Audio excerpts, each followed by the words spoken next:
বলতো আমার আলু মা গোটা বাড়ি আলো করে রাখে।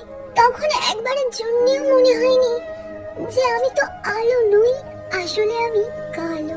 আজ সকালে পুজো দিতে যাব বলে তৈরি হচ্ছিলাম আমার ননদের নামে। আমার ননদ 7 মাসের প্রেগনেন্ট। তাকে দিদি ভাইয়ের চিৎকারে আমি ছুটে গেলাম। শাশুড়িমা আমাকে ধমক দিয়ে বলল, মেয়েদের বাচ্চা হওয়ার আগে যার চেহারা বেশি বেশি দেখবে বাচ্চা তার মতোই হবে।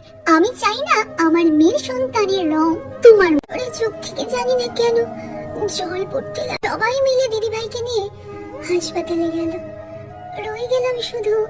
ফোন করলাম, হ্যালো, রক্তের খুব প্রয়োজন, না হলে দিদি ভাইকে বাঁচানো যাবে না।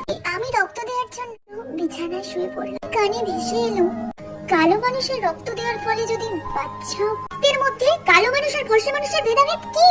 রক্তে যদি কালো সাদার ভেদাভেদ না থাকে তাহলে চামড়ায় কি?